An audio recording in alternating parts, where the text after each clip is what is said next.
Hello, let's start the course, okay? Now, last time I gave you assignment about I gave you assignment. Who will be the first one to make the presentation to take the floor? Okay, who will be the first one to take the floor? Can you see now? Yes. That's right. You can start. Okay. So hello everyone. My name is Li Shuai. And the theme of my presentation is the contradiction between environment and development. And for the introduction, we can say that in the early 70s, the world was shocked by a series of forecasts anticipating that the future will be of abundance, but it will be suffocating wealth, coexisting with unmet needs and pocket of poverty. In 2008, the year when the current global crisis reached its climax, researcher Peter A. Victor wrote that the limits of growth had a huge impact on how we will still think of environment issues. The models in the book were meant to be taken as forecast only in most limited sense of the word. As they wrote, note that economic growth would be the best way of human growth that proved to be an illusion as long as no consideration was given to unforeseen consequences. With myth of economic growth has been shaken by deep crisis, ecological, social, economic, and human.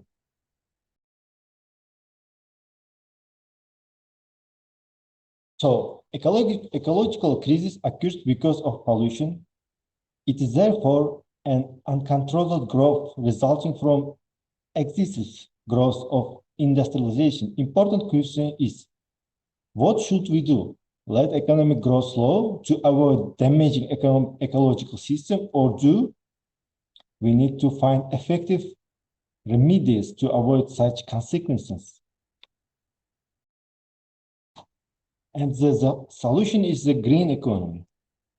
But what is the green economy? Green economy is the modern world economy, labor markets, humans' needs, raw materials, and how they all intertwine harmoniously so as to create symmetry between human needs and environmental needs. Green economy emphasizes the use and reuse of substance objects, not on product quality only, but less on quantitative side, recovery, recycling, reuse, and less on the accumulation of wealth and material goods. Green is our future.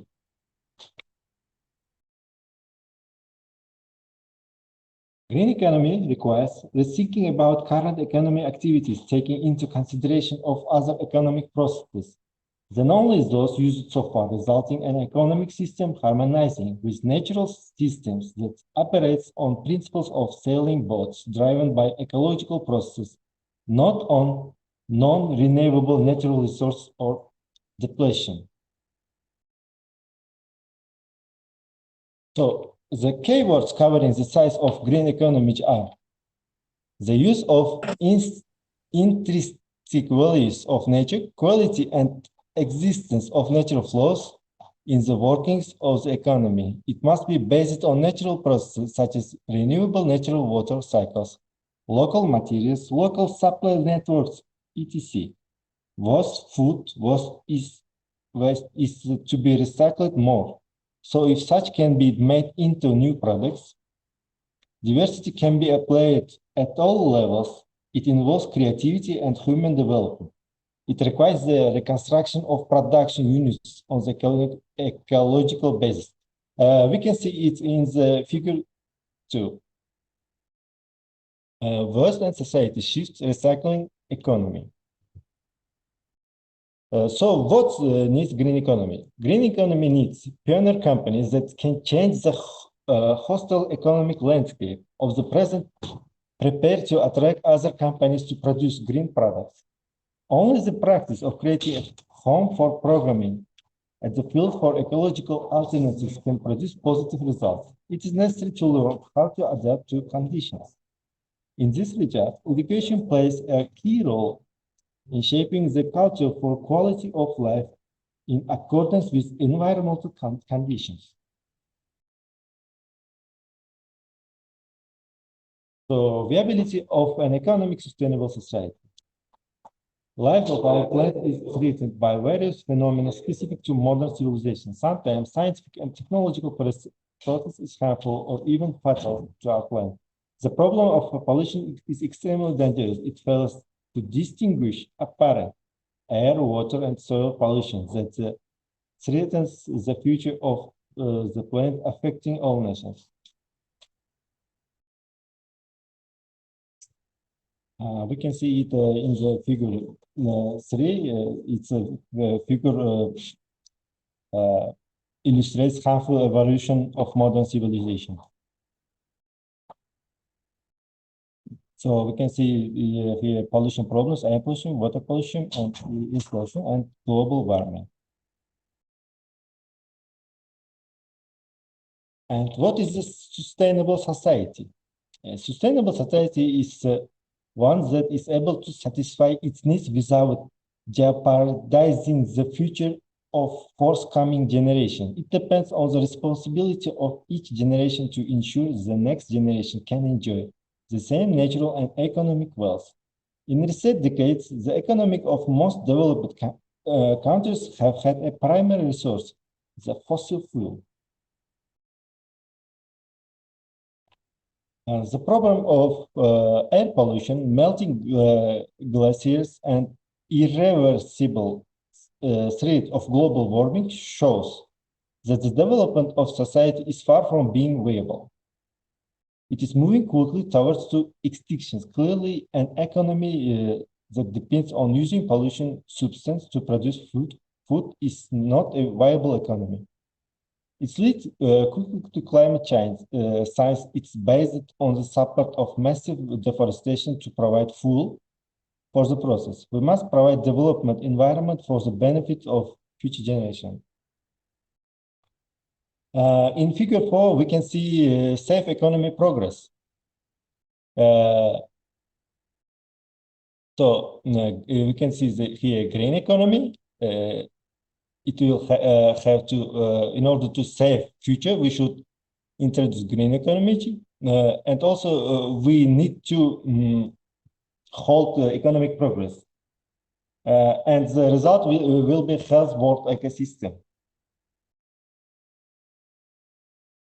Rapid increase in population pressure, especially the third world countries adversely. It's a major threat to global water system. Future population prediction vary between 7 and 60 billion. It should be reasonably coordinated, and people should understand the connection between the average number of persons in a family and their life quality. Population use more resources than it needs. Much of the resources are taken from the environment and converted to waste. The quantity of waste was outgrows the capacity of recycling, forming an unknown phenomenon until the coming out man, the polluter.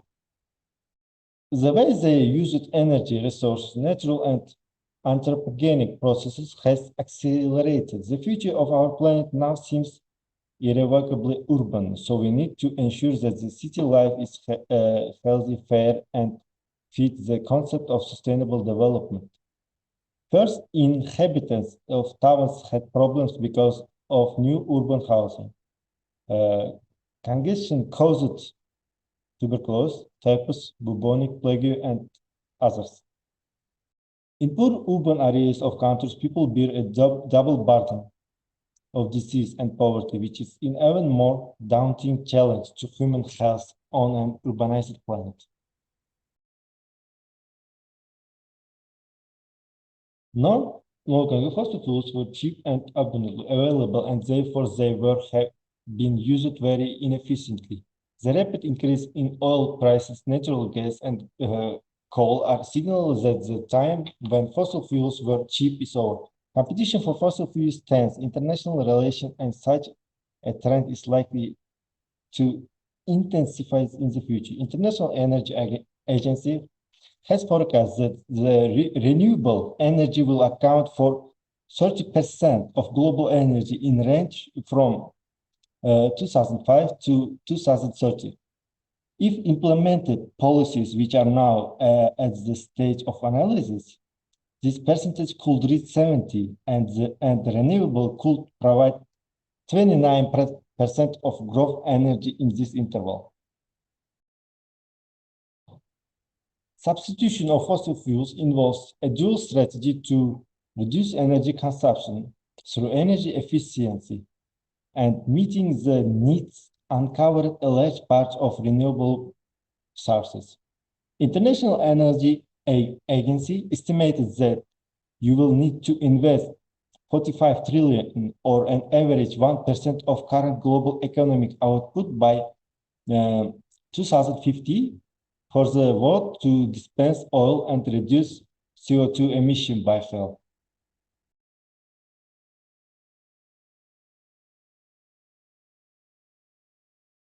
So, efficient energy services using natural energy flows will protect the global climate, will enhance the economy, will create millions of new jobs, and will help developing countries to reduce poverty. Hence, the personal and social security will increase in all countries, improve both human health and the ecosystem. Cheap and readily available energy period favors the construction of modern buildings rather in opposition to nature than in harmony with it. Recent research reveal a cruel truth: the average annual increase of CO2 concentration is now 2.1, with 40% more than 10 years ago. Decreasing the level of CO2 at an acceptable level of 350 ppm is a crusade essential for sustainable development in an era of irrational climate and economic crisis. The most dramatic annual carbon emission in the past decades happened in America. A zero energy waste buildings and zero carbon is building that produce its entire local energy needs from renewable source and doesn't emit CO2 at all. Passive solar heating and heat storage in buildings can significantly reduce the need of additional heating. In many locations, thermosolar panels can heat hot water and cook profitably. Photovoltaic cells can be integrated into roof and even the facades of buildings, typically cheaper than weather protection materials. So in conclusion, we can say green economy is the solution for a healthy, prosperous, clean life. Economic policies should establish an environment framework for the markets clearly aimed at reducing our emissions that are drastically deteriorating climate, natural landscapes, and rural areas, protecting diversity of biological worlds to stop producing nuclear waste. The solutions offered by green economics are not yet implemented because people still hold on to selfish mentalities without realizing that it is in their own interest to respect ecological rules. Humans still want to indulge in immediate success and don't think of successful future that can actually offer a change for the better life. And that's it of my presentation. Thank you. I think this is this is assignment that is the week before the last, right? Right, Li Shuai. Okay, it is not the. Can you repeat, please, Roshan? It is. I think that this is assignment a long time ago, right? Weeks before. Yes. The week before the last. How about the new one? How about the latest one? But still there are some countries, developing countries, that they are don't. Okay. No, you can stop your screen sharing. Okay. Okay. Can I present next? Yes, you can now. Okay. Stop sharing the screen. Okay, Li Shuai. Just a minute. Okay, who will be the next one? Baya, right? Yeah. Can you see my Okay. presentation? Yes, I can see that. Okay. Wait, I can turn the camera. This one. Okay, my presentation about analysis of countries and global trade. My country is Kyrgyz Republic. Wait. Okay. This contact is about introduction, GDP, import-export, and service trade. It's a basic part of my trading of my country. Kyrgyzstan in Chinese is called Kyrgyzstan. It's a land-located country in Central Asia. Population is right now it's 6.5 million people, and the country economy basically made by agriculture and mineral mining. The basic part of our economy worked by agriculture. It's account for 20% of GDP and employs around 50% of labor force.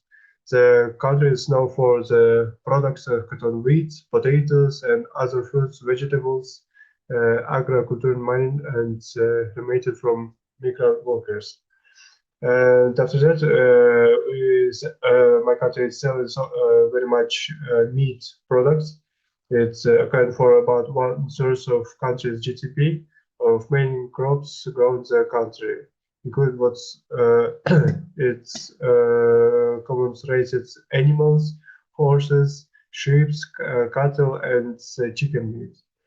The third part is rich in the mineral resources.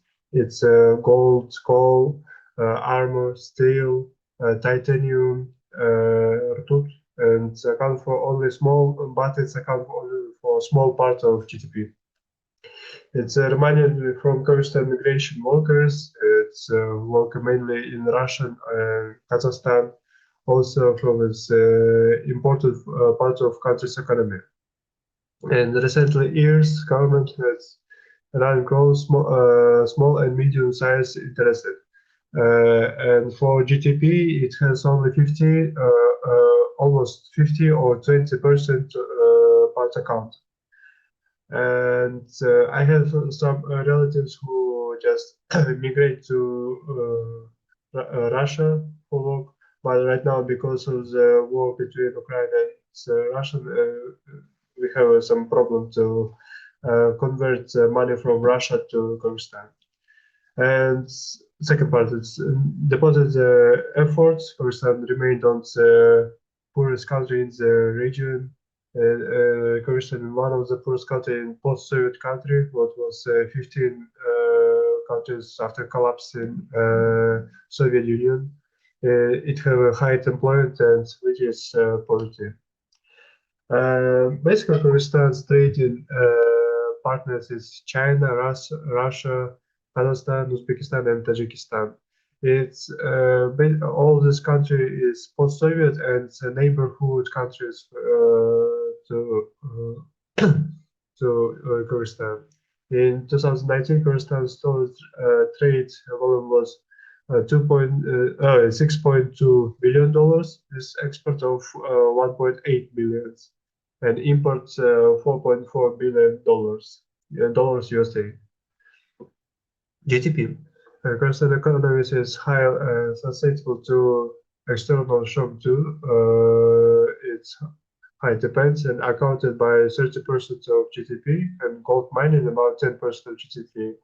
And the 35% of percent of exports. Historical sustainable economic growth require institutional strength and economic policies. It's aimed of development and private sector. My country, the last years tried to help the private business. Private part of small and middle business, and we have some laws and easy tax payable for the small business.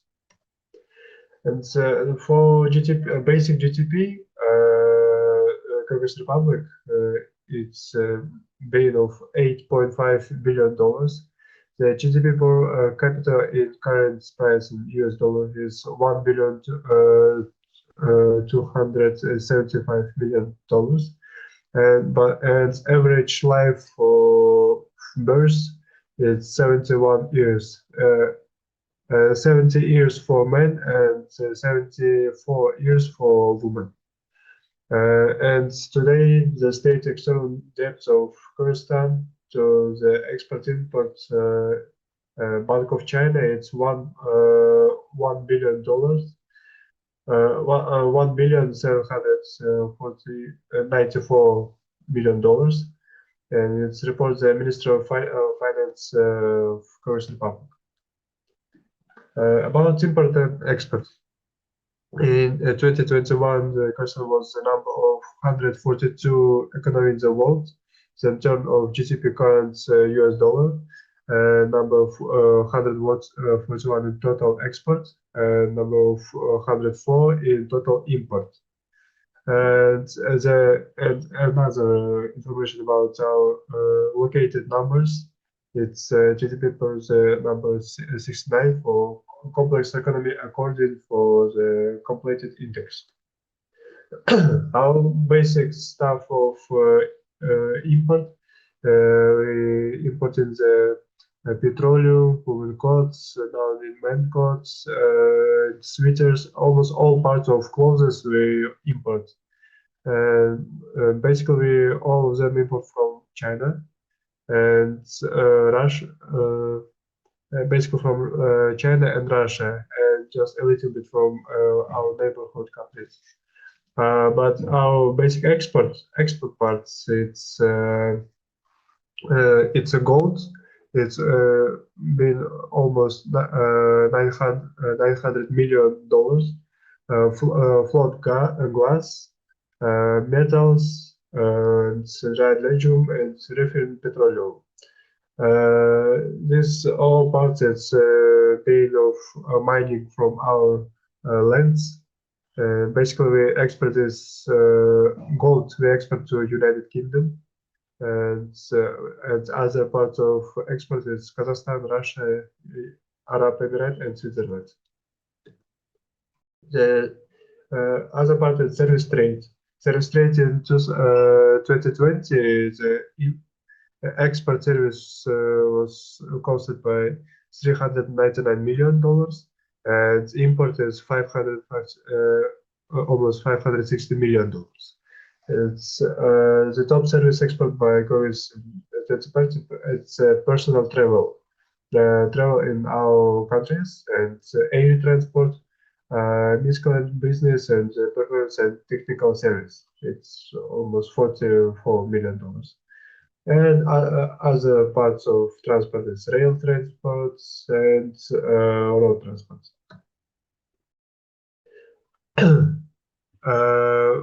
The service, this is information and graph of service export and service import. Total, as I told, it's almost 390 million. It's you can see the top is air transport. After that, Moscow business, and other one is just transport part. But telecommunications, financial services, we are in Kyrgyzstan. It's not very good. About imports, we using so much for service imports. It's personal travel. Basically, we travel to post-Soviet countries and the countries where we don't have the visa, other transports, not air transport, and a little bit for computer information and technology parts. In conclusion, Kyrgyzstan economy is heavily department of agriculture, but employs of reforms and improvements of the business environment. The country is moving towards diversification and increasing participants in global trade. Basically, as I was told, it's my country. It's not very rich. If you see the other say countries, but my country is the most democracy for Soviets, and it's a very good reason to begin to business in our country. Will make it so much uh, reforms about it. That's all. Thank you so much. Thank you so much, Maya. You give us a vivid introduction about your Kazakhstan. Okay, Yeah. Kyrgyzstan, right? Yeah. Just okay. Okay, it is very good. I think before your introduction, I think I have no idea about the GDP or macroeconomic situation conditions in your country. Okay, now I can see that the agriculture and mining are the two main sectors to the two main of which are driving economic growth in your country. Okay, it is very important. Another Yeah. thing is that the remittance. Okay, the remittance is one of the most important sources of your national revenue.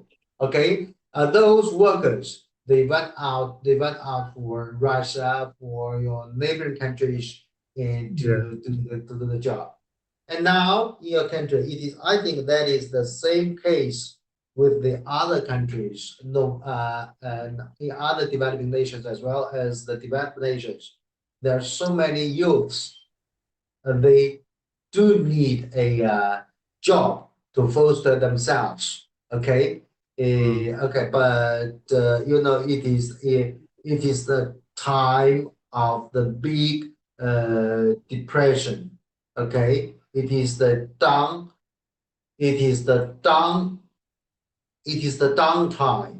Okay, it is downtime of the global economy. You know that. So it is very difficult for the youth to find a well-paid job or well-paid job. Okay. Actually, it is the same case with in China. In China, okay, there's so many youngsters, so many uh, graduates, okay, or postgraduates. It is very hard for them to find a good job. Okay. Yeah. Cool. Okay. Good. Okay. Teacher, Cool. Hi. teacher, can I continue do my presentation? Okay. Of course, shooting. I called you, but no answer.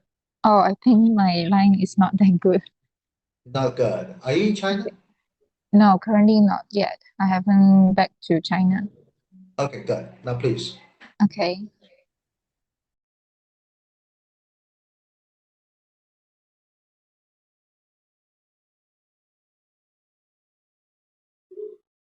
Can you see my screen now?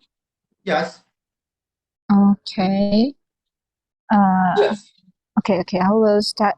I think this is not the first page. Okay, this is my first page. And good evening, everyone. And my name is Abby, or you can call me Xiuting, Chen Xiuting. And today we are going to talk about the growth and trade in Malaysia. And just for a brief introduction of Malaysia, where it's located, it is Southeast Asia, and you can see from here which has circled. Here is Malaysia, where that I come from. And the capital of the city in Malaysia, it's called Kuala Lumpur. Currency, it's Malaysian ringgit. The total population, it's about 34 million of the population in Malaysia. And for the presentation, I will divide it into four. And the first one of the content is the factor endowment and the Rzansky theorem. And for the factor endowment, as we all know, it's one of the basic economic growth and able to drive the country economic growth, which is land, human capital, and entrepreneurship. And for the land, it's where a country or a location or a area which have a very strategic location, which has a lots of huge resources that able to boost and generate economic growth in their country. And for the human, it's where the population can lead to the economic of growth. For example, as in China, China has a huge population where they able to enter to the workforce to generate a lot of the production activities such as manufacturing. And besides, for the productive issues, another one is the high skilled labor force. For example, in UK or maybe Europe, some of the developed Europe countries or United States, they often have a more highly skilled or highly educated labor force, which able to integrate or have a higher innovation to implement or innovate dynamic ideas of a product or service, which can lead to a huge new industry to the economy and the society of its country. And the third one is the capital, where capital means a fund or investment from outside of the country, or they able to generate the capital investment within their country. And the fourth one is the entrepreneurship, where countries invented new technology creates growth of country. For entrepreneurship is quite related to the human, where human has high education may lead to higher entrepreneurship, where higher entrepreneurship will lead to new invented new technologies or any other new products that can can stimulate growth of the country. And next one, it's for the factor endowment, for the Revensky theorem, will mainly focus the human and capital. And here is the Revensky theorem. So for this theorem actually demonstrates how changes in an endowment affect the outputs of the goods when fully employment is maintained. So in this theorem or this model, which means that the employment is maintained, there are no unemployment rate in this situation of the assumption here. And it's useful to analyzing the effect of the capital investment, immigration, and immigration, which is within the context of the HO model, which is the Hall-Kax-Hollin model. And for the Revensky theorem, endowment of some resource increase will lead to the industry use the resources most intensively will increase its output, while other industry will decrease its output. And this theorem suggests that unbalanced growth in factor supply stands at constant commodity price and lead to strong extremic change in output level of two types industry, which is the capital intensive industry and labor intensive industry. So in this case, the Revensky theorem suggests two things are constant, which is has full employment and the commodity price it's constant. Besides, there have two industry will be affected symmetrically change. Either capital intensive have increase or labor intensive intensive will decrease, or vice versa. And continue with the relationship between the endowments and outputs. From the figure here, figure 1 here, consider that the red line are the labor constant and the blue line is the capital constant, which means the capital intensive industry. So this one, it's supposed that labor constant have shifted to outwards, so which means labor intensive of the factor endowment labor have increased. So when this increase will lead to the capital constraint, which means the labor intensive industry will be decreased. So from the figure here, from A shift to B. Next is, and this one is what I've just said, but it's more in detail in words. So same as the previous slide that I have explained, if the endowment of the capital rose, which means have expand or increase, the capital constraint will be shift out. So you can see from here, the line, the point A is the first of the line of the capital constraint, and the point with the line red B is the second that have shifted out of the capital constraint. So this is the theory of the relation between the endowment and outputs. And once this has happened, the increase in country's endowment of a factor will cause an increase in output of the goods used that factor intensively and the decrease in output of another goods. So in this case, the labor intensive industry has shifted. So in this case, labor intensive will utilize more of the factor, and will lead to the decrease another of the industry, which is the capital industry. And this is a summary of the relationship between the endowment and the output of the Ryabansky theorem.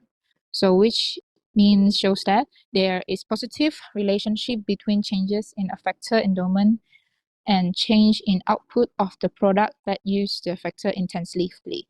And oppositely, there is a negative relationship between changes in a factor endowment and changes in the output of the product and does not use the factor intensively.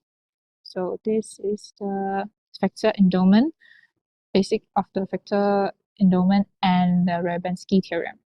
And second of the content of my PPT here will be the factor endowment of Malaysia. And this it's quite summary of the factor endowment of Malaysia. And after Malaysia has get its independence in 1957, and Malaysia has a huge blessed with natural resources and very strategic location, which is located in Southeast Asia, where a lot of cargo shipment will pass through the Straits of Malacca, and from Africa or from Indian Ocean pass to Strait of Malacca and go through the Asia Pacific Ocean and to the United States or Canada, that kind of area.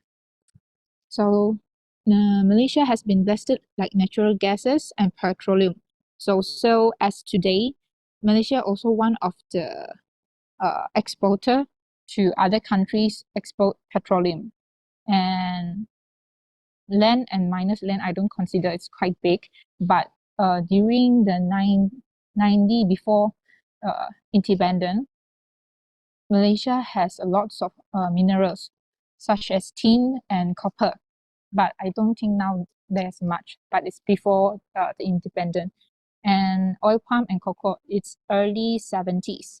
It's after the independence that have made Malaysia to become an agriculture economic based country.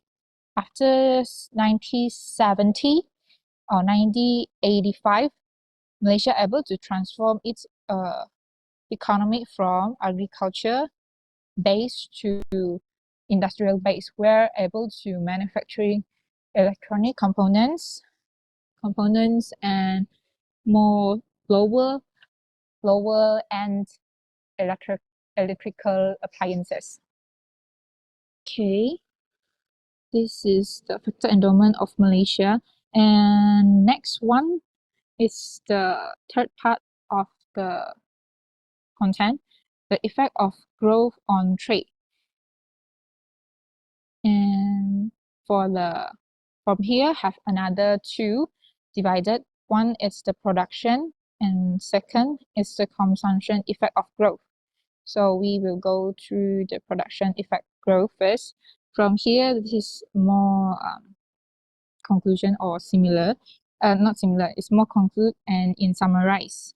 So if the growth leads to equal increase in production of exportables and importables, the growth is trade neutral. So when the growth leads to greater increase in production of exportable than in importables will be the pro-trade, and vice versa will be the anti-trade, which means the increase in the production of importables more than exportable will be anti-trade. And this is the table there are more summarized in to explain the 3 points here. And for the consumption here, it's quite similar.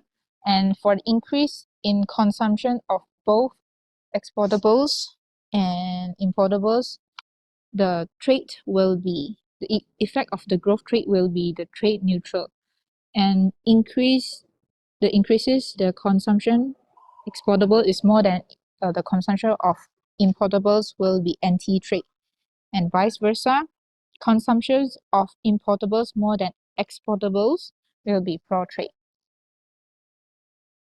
Okay, continue with the effect of growth on trade. There are three concerns or three ideas that will be effect during the growth of the trade have been considered. There are three. One is the term of trade effects. Second, welfare effects. And third one is emerging growth. And from these three, there have two cases: small cases and large country cases. Small country cases and large country cases. For small country cases, only includes the term of trade effects, and for the large country cases, includes the all three above that I have mentioned. There are term of trade effects, welfare effect, and emerging growth. Okay. And for the small country cases, where the changes in country supplies the rest of the world, which means is whenever they export or import in the world, the commodity price of the commodity price that they have export or import does not affect the whole world price of its commodity.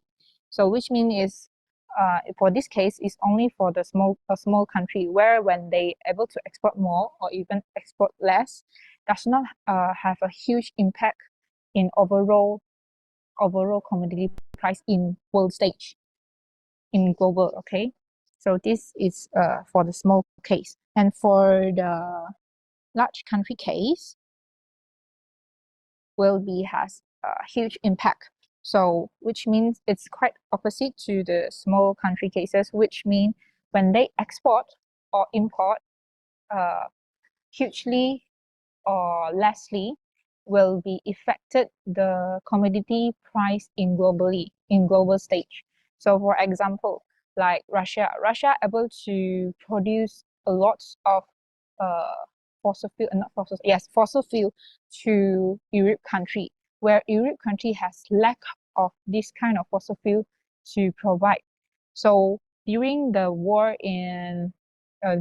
between the Russia and Ukraine, and lead to some of the political issue, and have cut off the provide the supply to the Europe's country, where this stops or this will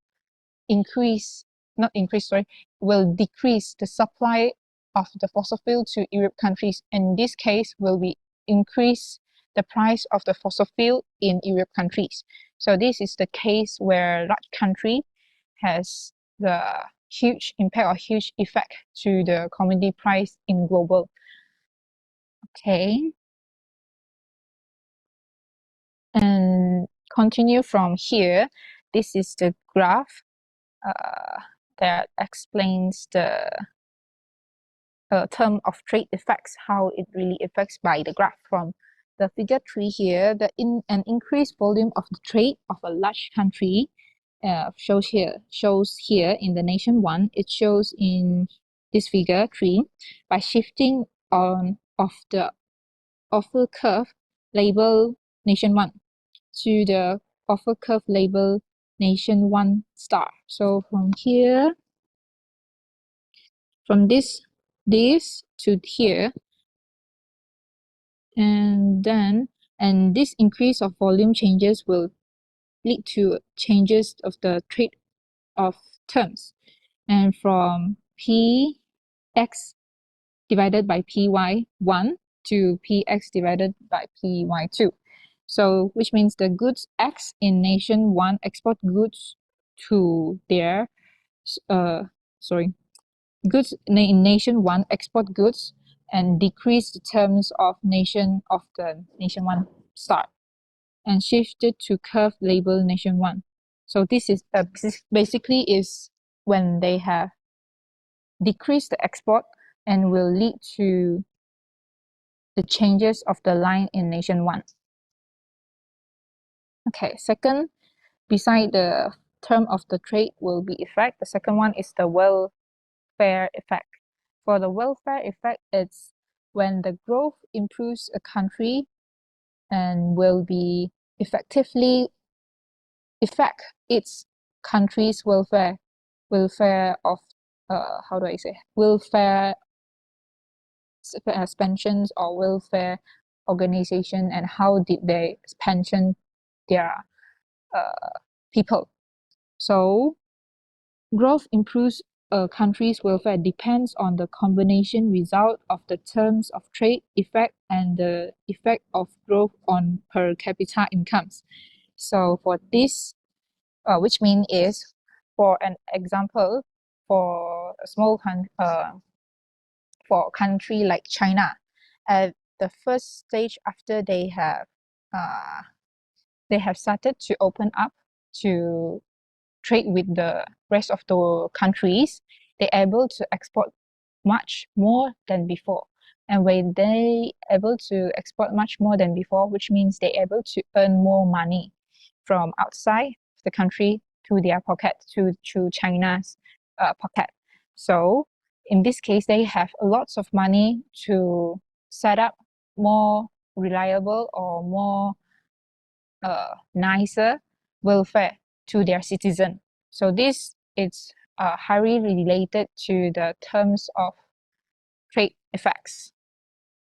And besides that, it also will impact the income of the citizen of its country. Okay, next one. And this one, it's also the explanation of the graph, but I think it's quite complicated. Here, I will just roughly go through. So from here, if the consumption effect is trade neutral, which means it's exportable and importable are the same, whether it's in consumption or production, will be the trade neutral. So in this case, then the consumption of both goods will increase by the same of proportionate amount. So in this case, the consumption point of C will shift to C one. I think C pros office. Okay, will align along the same of ray 0A. And the welfare effect will be positive because it is increased output for the given level of labor. For small country, this will unable to increase the welfare effectively. Okay, and next. Okay, this is still the welfare effect. For the large country, however, it's the terms of trade must be considered. Both the consumption and production effects of the growth are trade neutral. So export and import expand at the same rate as output. For a given terms of trade, more exports of Y and more exports of Y and are offer more import of X. The increased supply of Y and increased demand for X will lower the price of Y relative to X. And the terms of trade will move from P1 to P2 from the figure 4 here, you can see. Okay. Okay, this still is the welfare effect, but I don't think I will continue to read on this. I just explain it more understandable just now. Okay, continue. Go to the last one. Okay, this is I think this is the second of the welfare effect. Conclusion: if the nation to export the labor-intensive goods and experience an increase in supply of capital, then the welfare will be welfare enhanced because more output is allowable with a given supply of labor. So in this case, as I say, for example, just now I just take China. They at the first stage they're able to produce a lot of electronic appliances and export to other countries. And where this one it's labor intensive, and so the labor intensive industry were able to increase its welfare effect in the country. So this is the case just now I have just explained, and continue to the last for the large country cases. The last one is the emerging growth. Okay, this one is the final consideration, and this one it's been provided or been mentioned by the Professor Jezder Bahawanti in 1958 in its article. But for this case, this is a clear deterioration in living standards for the representative members of the population. If there is a technical progress in production and exportable good, then the welfare effect will enhance welfare because there is more production with the same labor force. However, because the volume of the trade increase, the term of trade will deteriorate. If the terms of trade deteriorate enough, there will be a decrease in a total income of society as represented by a move of community indifference curve of then the one enabled before growth because the total number of society has fallen. The representative member of population clearly losses. Emerging growth unlikely would occur for a developing nation that export labor intensive if there were a sharp increase in labor force. So this case is quite critical. So this means it's when a country has opened enough to trade and lead to the welfare increase, so which means will lead to the citizens per capita of their income have increased enough, they will no increase in further. So this is why it says the total income of society has fallen, so which means it will stagnate that there. And but this case is not really unlikely will be happen for the developing nation, because when the developing nation has highly increased demand for labor force, will be unlikely to happen here. So if growth occurs similarly in both countries, the same terms of trade effect for large countries can be best analyzed with offer curve.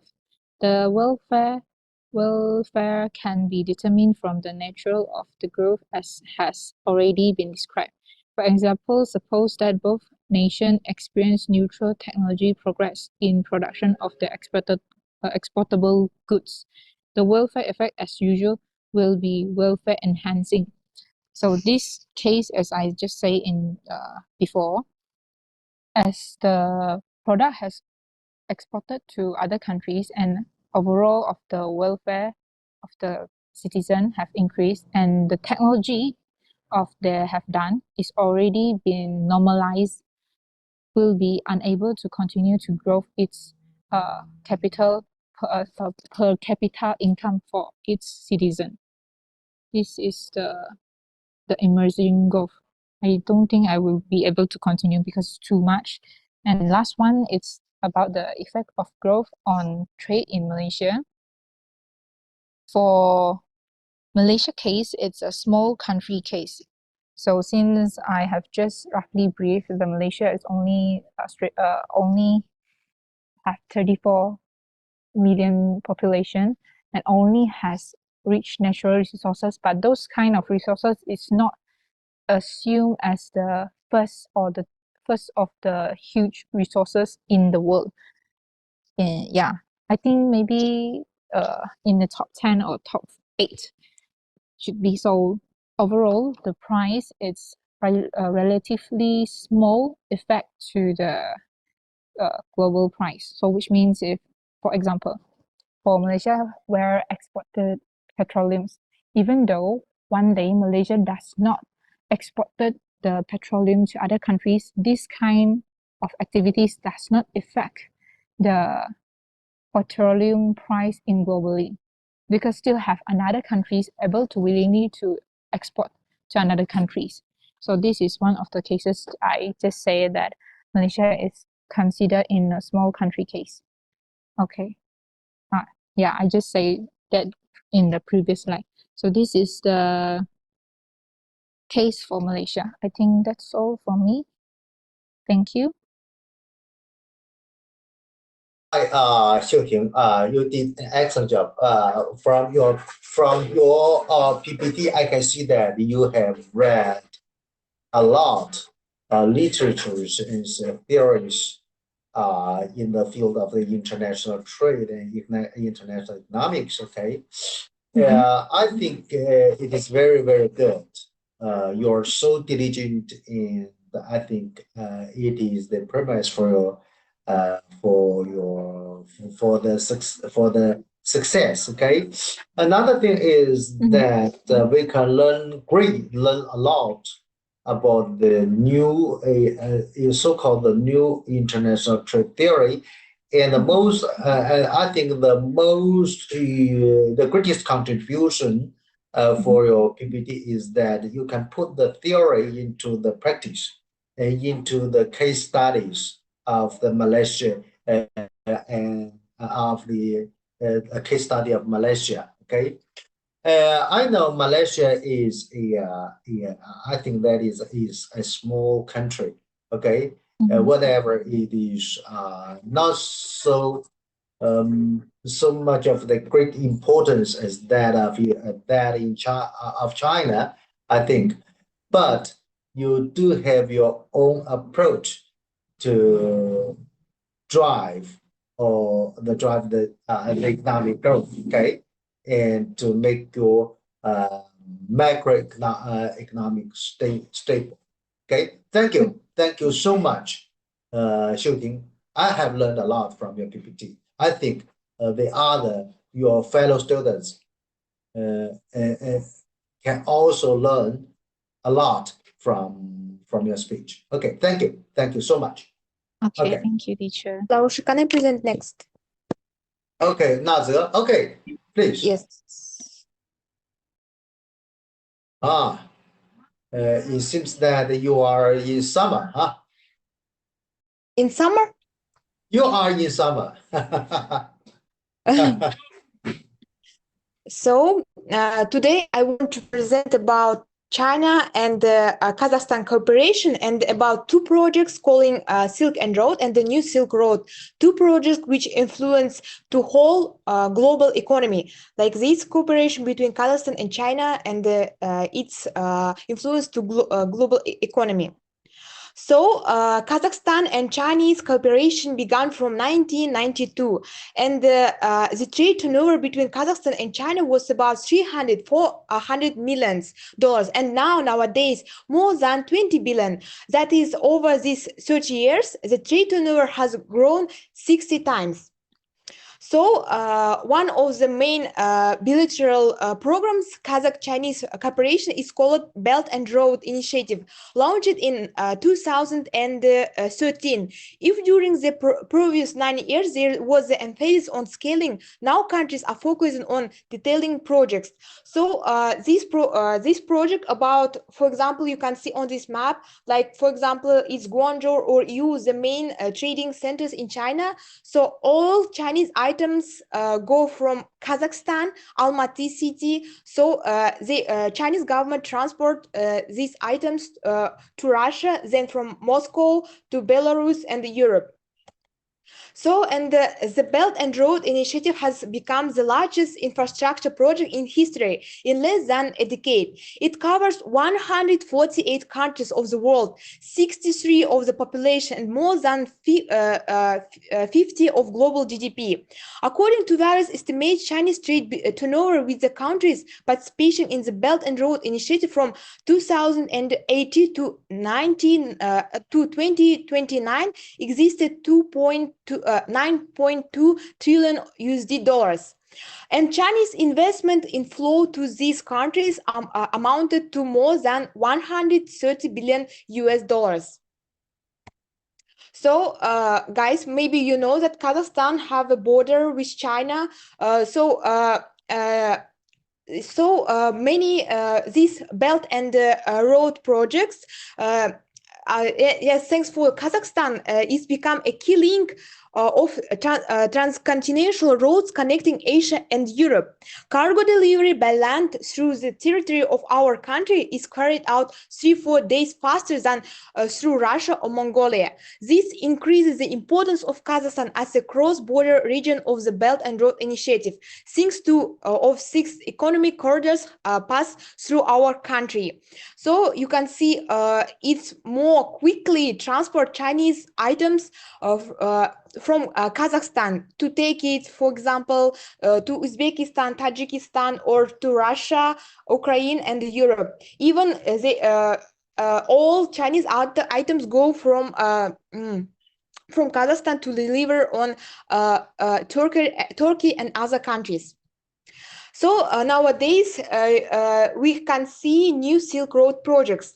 So it's beginning of the entirely new phase of infrastructure modernization in the Eurasian states, located in the very heart of Asia. Kazakhstan claims to become the transcontinental bridge, which could connect the markets of China, Europe, seas, and the Persian Gulf states. Nowadays, as you can see on this figure, of 30 railway corridors of the Organization for Cooperation Between Railways passed through the territory of Kazakhstan. Therefore, it's not surprising that Kazakhstan developed its own transportation and the logistics strategy, the new Silk Road. So while quarantine, there was no trains, but now you can go to Russia, or you can go to Kazakhstan from Urumqi you can go to Kazakhstan, and so trains is so cheap, and now all cargo delivery is open.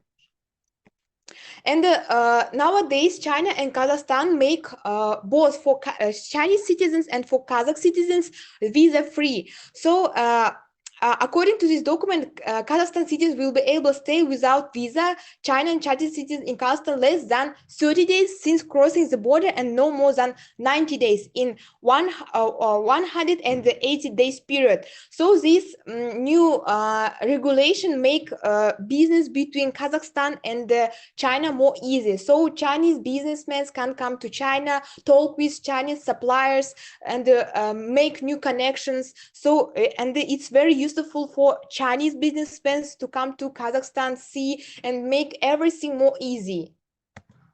And for many years, Kazakhstan and China have continued. Hi, Naza.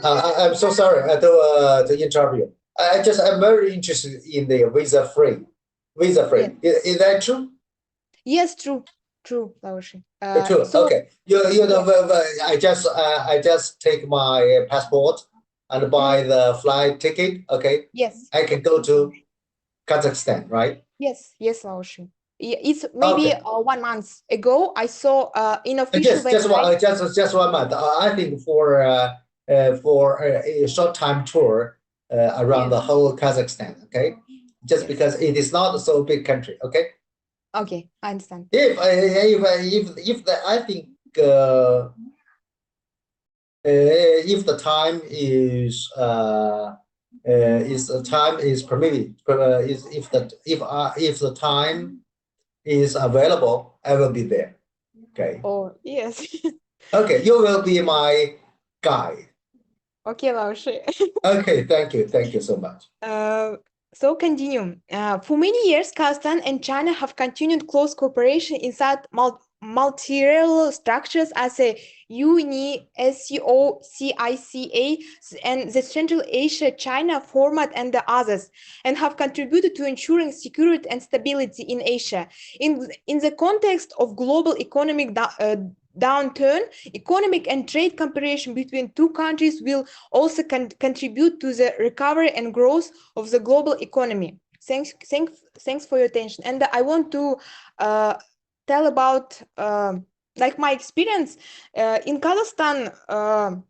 We have like Almaty city, and in the city we have like market where is all Chinese items. If you go, you can find everything from Taobao, from Alibaba. It's like that is maybe not too expensive. So maybe items I deliver from China to Kazakhstan, it take maybe 2-3 weeks. It's so quickly from Guangzhou or EU, and in Kazakhstan, in Almaty, we have all Chinese items. You can find everything which in China. So so Kazakhstan, in my country, a lot of products from China, and Kazakh people make money from this, from taking cheap stuff to Kazakhstan, and it's very popular business in our country. And we have city Almaty, and you can find market, and you can find everything Chinese, all Chinese items. So I finished my speech. Okay, okay. What could you introduce some special flavors, or special dishes in Kazakhstan? If special issues related for what? For what? For eat? For eat? That is the meat.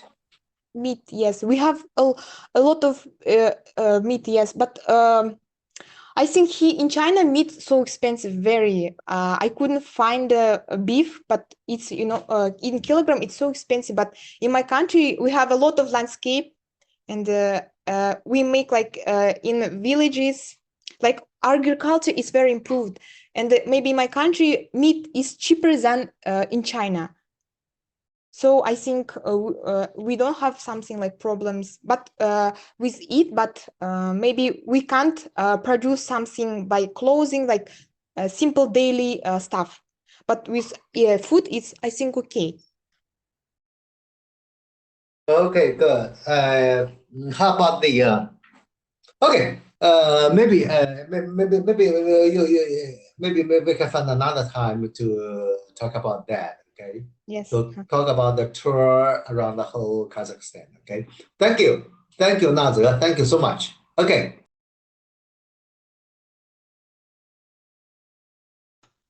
Okay, Laoshi. Okay, I'd like to. All right, my presentation is on the.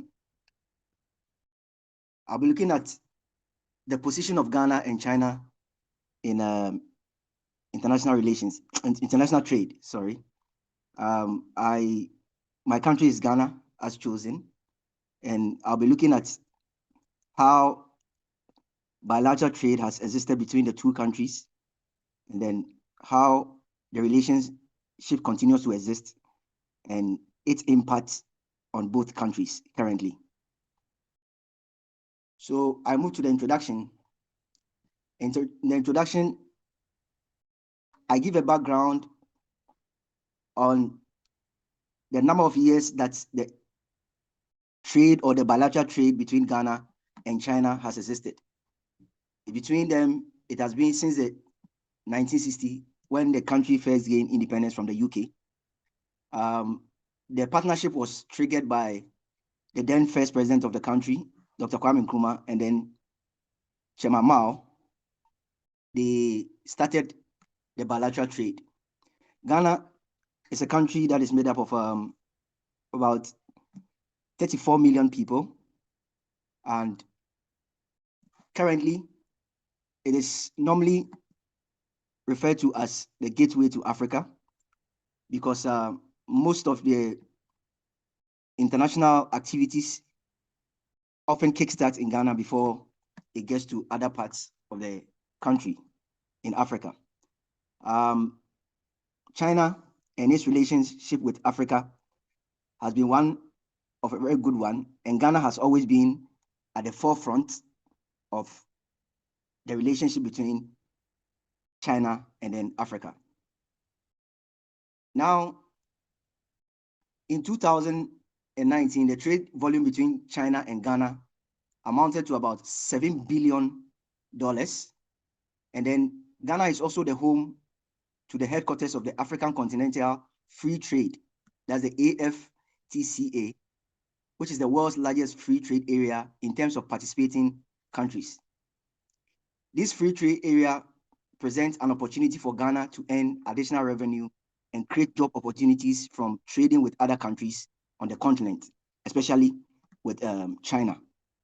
So that is one thing about it. So I'll move from the introduction.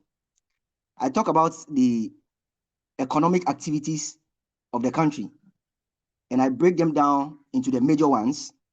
I look at agriculture, I look at industry, and then I look at services. The data here Okay. shows that. Hi. I want to interrupt you. Just now you mentioned that is the ACFTA, right? That Yes. is the African Continental Free Trade Area. Very, very important. I think that is the from the concept to the reality. Okay. How does it go right now? How does it go? Okay. Okay. Could you do me a favor to find some documents or the articles? Okay, regarding to the African Continental Free Trade Area. Okay. Okay. Okay. Okay. As soon as possible. I want to take a look at it. Okay. I'll do that, Laushi. Okay. Thank you. Okay. So I move on. I look at the current economic breakdown between China and then Ghana. So currently, in terms of agriculture, the country's GDP, according to the World Bank report of 2002, says that 19% of the GDP comes from agriculture, and then it employs 30% of the country's workforce. And then the area of the land itself has a total 57% of the land being used for agriculture. Most of the cultivated lands consist of small and medium-sized, farm activities. In terms of industry, 28% of GDP is carried by industry, and it takes 21% of the workforce, and it's dominated usually by mining, lumbering, light manufacturing, aluminum smelting, food processing, and then cement production, and other small, extraction businesses. And then when you look at service sector too, it has about 45.9% of the country's gross domestic product, which is the GDP, and it employs 49% of the population. So in terms of services, we are looking at airlines, tourism, communication, and then we are looking at issues like the recent upsurge in telecommunication and then the use of mobile phones, which is creating a lot of jobs. And because of that, there is an open market between China and Ghana, where you have a lot of these electronic products being imported into Ghana, and then it's creating a lot of jobs, and then it's also opening up the economy. So the data here shows the breakdown of agriculture, industry, and then services in terms of the growth and the impact on the two countries. Now, I move to the Ghana's current global economic position. Now, according to the 2002 World Bank report again, the global shock that came with the COVID-19 and the Russia-Ukraine war affected the economy of Ghana. But then it was able to bounce back due to the bilateral trade or the relations that Ghana had with China. Ghana was the first country to have received the first batch of COVID-19, medicine that was supposed to be given to other African countries. So it helped the country to fight against the COVID-19, and then it also helped the country to bounce back to gain its economy back. Now, The program, which is the IMF program, which was introduced into the country during the COVID-19, restore or brought back the economy. And then as we speak, Ghana is facing high inequalities and increasing unemployment because even though it is trading with China, the country doesn't produce more, it doesn't manufacture. So it imports from China more than it does what you call export. So there is inequality or unevenness in terms of the trade relations between Ghana and then China. Now, because of that, when you look at the foreign trade figures of Ghana, the data here shows that there is an upsurge or a high increase in terms of what the country brings in than what the country takes out. Because imports alone from 2017 to 2021, according to this data, was very high, of about 13.625 million US dollars.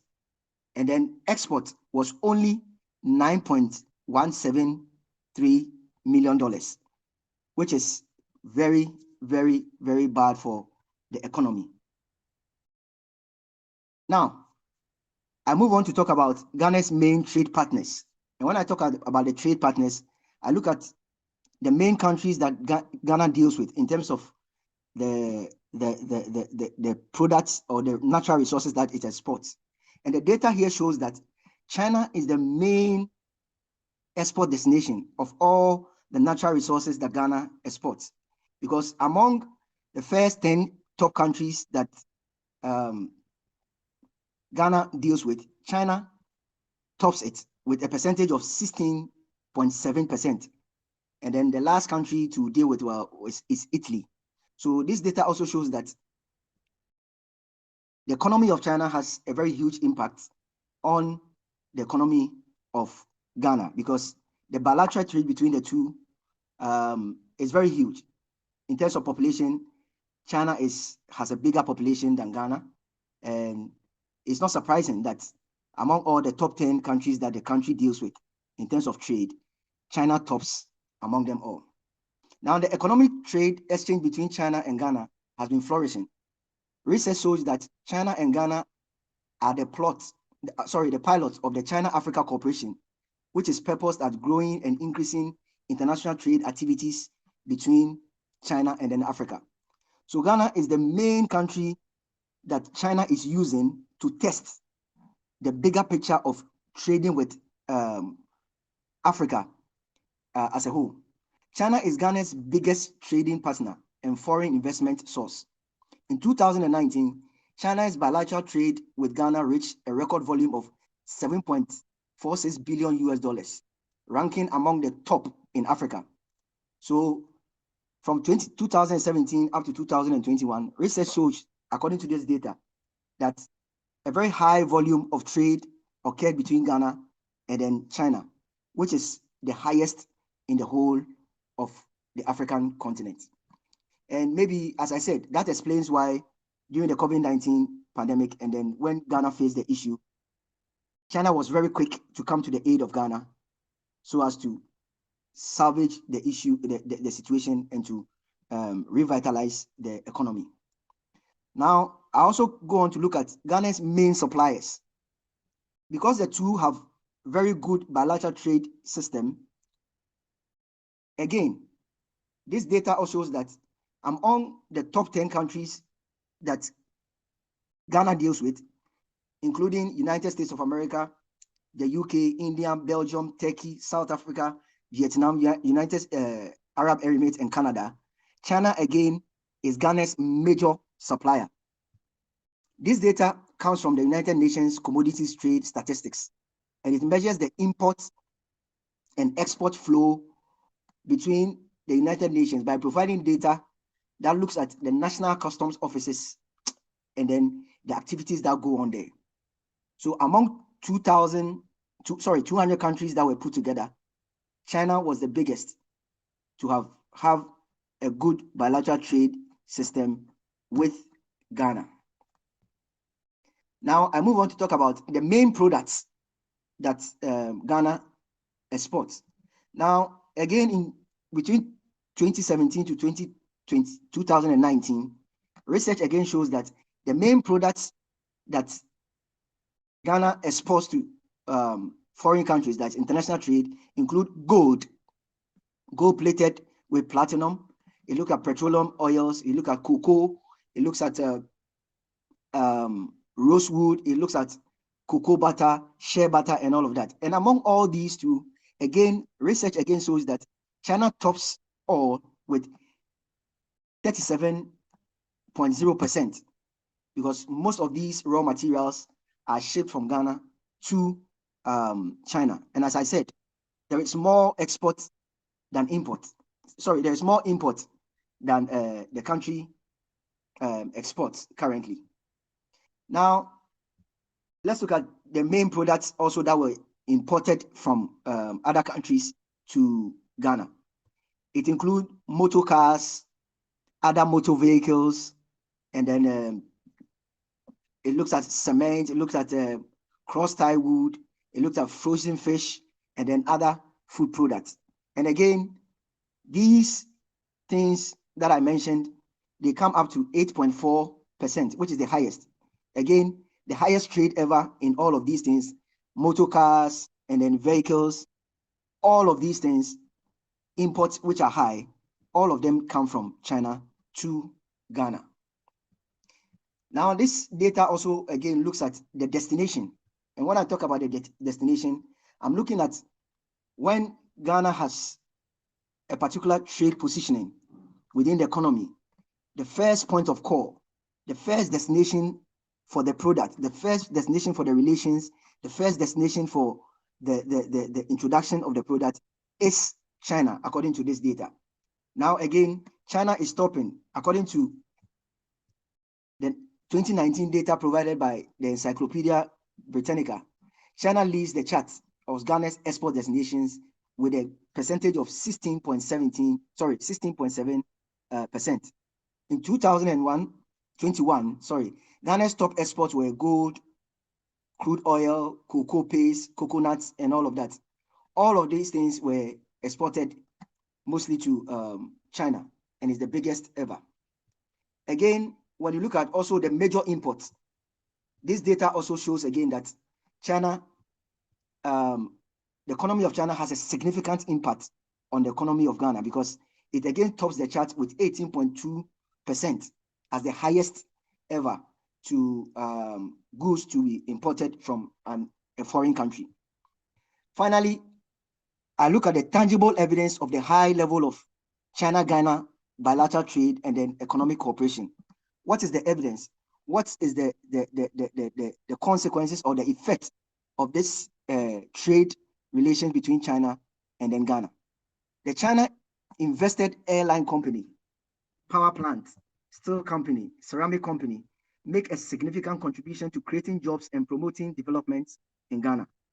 Over the past 2 years, the China-aided University of Health and Allied Sciences in Ghana, a place called Ho in the Volta region, the fishing ports, and a number of road interchanges that are being aided by Chinese companies to be built in Ghana, and also a project called the 1,000 borehole construction of projects.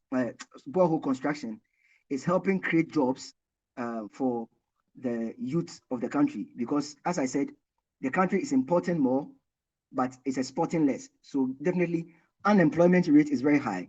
So China comes in to build hospitals, universities, aids in the construction of road and all of that, to create jobs and other economic activities for the country. In recent years, the cooperation on aviation, power generation, automobile, and the China invested Africa World Airlines, which is one of the local airlines in Ghana, is being supported or is being financially boosted by the Chinese government. And this is giving a very solid financial boost to the aviation industry in Ghana as we speak currently.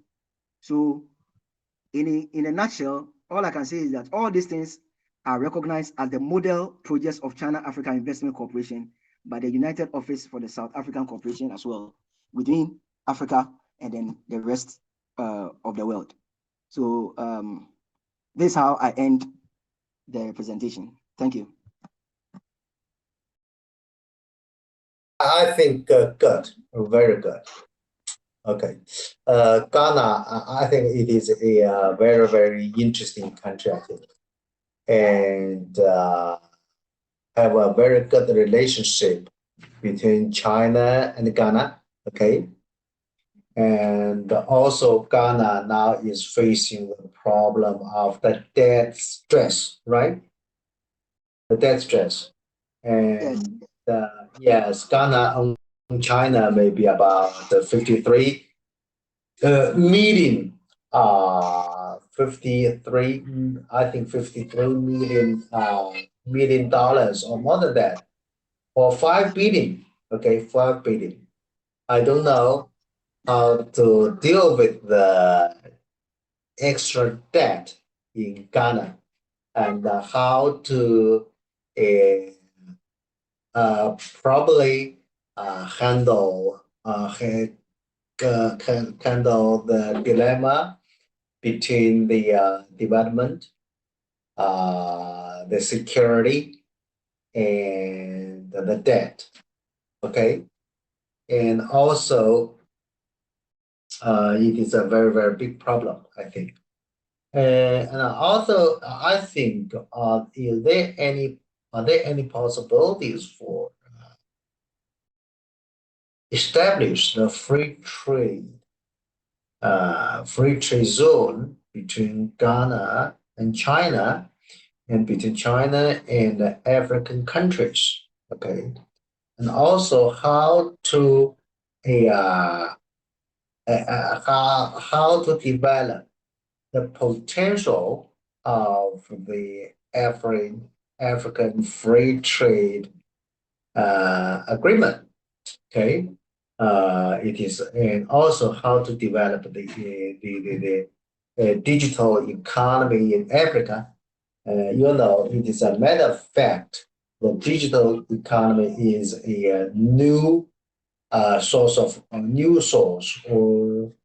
or new dynamics to drive the GDP growth in developed nations as well as developing nations. I know the electronic payment is very, very popular in African countries and in Southeast Asian countries. Okay, and I think the big problem for exploring the potential of the digital economy is the data governance and the digital infrastructure construction. Okay, for the developing nations, there are lack of the financial resources or lack of money to concrete their infrastructure construction. Okay, and also the data governance. But another problem is the data governance. How to deal with the cross-border flow, the data flow. Okay, just because it has something to do with the data security, the individual security, and the national security. Okay, I think it is a very, very interesting academic question, I think. Okay, I think after this, I think most of you have done a very good job. Have done a very, very good job, I think. I am really delighted for your rapid progress in academic research, in academic presentation. Okay, and thank you for your effort, and thank you for your diligence. Okay, I think that's all for today, and I hope you have a very good weekend, and see you next week. Okay.